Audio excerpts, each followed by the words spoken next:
And another good morning and welcome to Breakfast Extra. It's your Sunday edition. And of course, today we'll get right to it. Let's dive into something quite unexpected. It's oil. But it's not the palm oil that's sizzling in African pans. No, this is the real black gold that keeps the world spinning. I'm talking about oil dug from the earth. Now, you see, we can't talk about black gold oil without talking about OPEC, the Organization of the Petroleum Exporting Countries. Think of OPEC as the original oil cartel founded back in 1960 by 5 nations who decided, if we're the ones with the wells, why should outsiders dictate our prices? So they formed a WhatsApp group. And Nigeria, well, we joined that WhatsApp group in 1971. And since then, it's been kind of like a blessing and also a burden. But I'll tell you how. Here's where it gets interesting. In OPEC, there are big voices, Saudi Arabia, Iraq, Iran, and also the UAE. And then there are the small voices where African countries often find themselves. Our barrels are welcome, but our voices, not always heard as loudly. That power imbalance is not new. I mean, we've seen it many places. It mirrors a bigger story about Africa in the world. And it's not just OPEC. Anytime Africa shows signs of getting it right, the West finds a way to insert itself, not always with applause, sometimes with a kind of interference that feels like pulling the handbrake just at the start when you're beginning to get speed. Now, you see, in policies that suddenly shift markets, those are the kind of things that you begin to see. You see it in sanctions that freeze out economies just as they begin to thrive. And you also see it in the subtle instigations, security crisis, political meddling, financial pressures, embargoes here and there. All these seem to pop up right when progress starts to look good and sustainable for African countries. So should you be expecting any of these for Nigeria anytime soon? Well, I dare say maybe you can bet your bottom dollar on it. Because let's be honest, a strong, resource-secure Africa changes the global dynamic, the global equation. It threatens the quiet comfort of those, high countries whom for decades depended on Africa being the supplier, but not the decision makers. It's like in football, the West has always preferred Africa to be the academy, the resource, not the Champions League winner. I mean, you produce the talents, yes, you export the resources, but don't you dare dominate the pitch. Oh, no. It's the same thing. Now, Nigeria's oil story is back in the headlines. For the second month in a row, we've pumped above our OPEC quota, averaging 1.507 million barrels per day in July. I mean, for a country that spent years struggling with thefts, vandalism, pipeline, and also underinvestment, I mean, that's like finally scoring 2 back-to-back goals after a losing streak. And yes, it means more foreign exchange, more strength for the naira, and a little more muscle for the government revenue. But here's the thing. It's all exciting until it also shakes the OPEC table. Because when you oversupply, prices fall, Nigeria gains some quick cash, but the OPEC nations, the ones who prefer high, stable prices, they're not smiling. So if too many producers begin to copy our play, unity cracks and everyone risks losing. Here's the witty part, however. Oil politics is like a game of draft. Every move you make opens a space for someone else. Nigeria just pumped, we just jumped like a piece by pumping above our quota.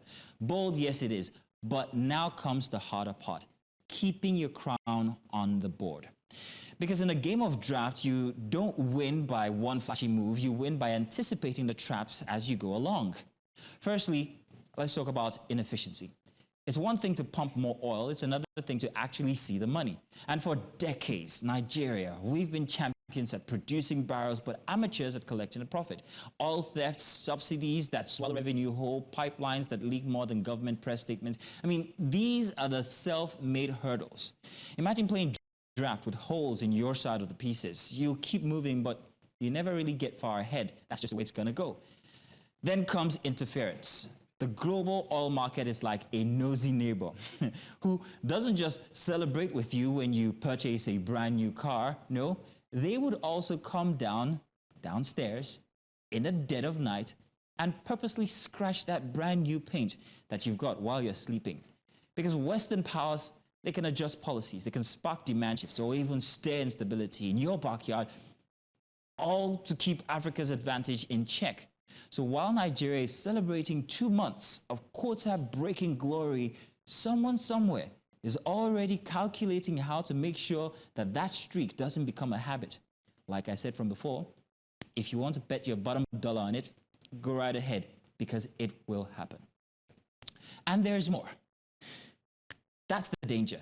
Bold moves make headlines, but sustained progress requires strategy. Protecting your gain means plugging the leaks at home and shielding against that handbrake abroad. Otherwise, today's extra barrels will turn into tomorrow's extra problems. So maybe the bigger lesson for Africa, for Nigeria, is this. It's not enough to dig oil. You must also dig your heels in. Build a system, strengthen the institutions, and shield your progress from those who would rather see you stumble. Because black gold might belong to the world, but its true value must first belong to the soil that gave it. And here in Nigeria, we give a lot, and we should protect that. And that's our serving for the monologue this morning. Good morning and welcome to Breakfast Extra. I'm not here alone. We also have Judith Atibi for a Sunday morning. Judith, how you doing? Woohoo! I'm doing good. Good morning to you, Mazino. Yes, looking indeed. like a black whale. Black gold, sorry. Stop already. Stop. We'll continue. In any case, I'll be right with you, and then we'll take the papers, yes? Of course.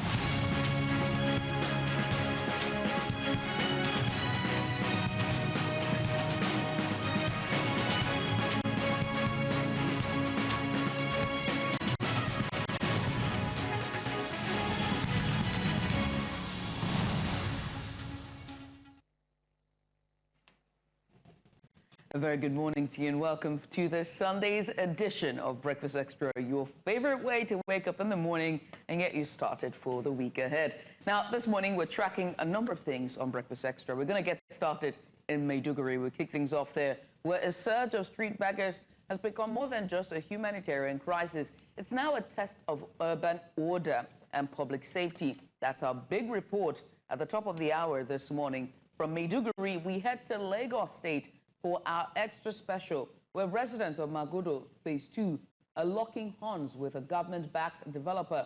At the center of the dispute, construction on land originally marked for environmental protection, and the community says the risks are too high to ignore.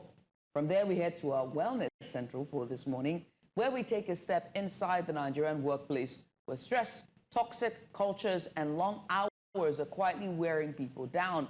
So how do you cope when the office or your office is a source of your anxiety? We'll be breaking that all down here on the program this morning. And for our big story later today, we zoom in on Nigeria's transport challenges after the tragic incident or accident in Auchi involving Dangote truck and Fina's sister.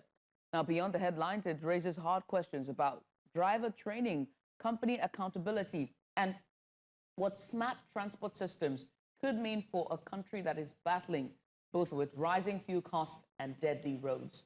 All this plus our regular updates as well, and analysis and conversations, and of course updates from the elections that happened yesterday. But first, let's turn to the pages and see what's making the headlines across today's newspapers this morning. Yes, Good morning indeed. To you, Regina. Morning to you again. Nice little print you've got going there for a Sunday. Beginning to notice the trend. It's a good one. Yeah, oh yeah. I wear prints every It's a good thing Sunday. I have just one trend. Can't do more than that. Yes, man. That's it, man. You just cut your hair and show up. I okay, know this person that was we're getting good. married. I can't remember who. It was a celebrity. And then they were asking him about, himself and his wife and how the preparation is going. He's like, I don't think I should be the one answering the question because I'm just a man. I'll come in with my tuxedo and my That's haircut. it. We're done. We're good. done. We're So good I for think you today. should be asking her. I think it was Robert Patterson. Yeah, they were asking. It's so cute. Now, tell you what we're going to do now. Let's take a very short break before we go into the dailies. Do stay with us. We've got quite a number of them, and we'll be bringing them your way in a bit.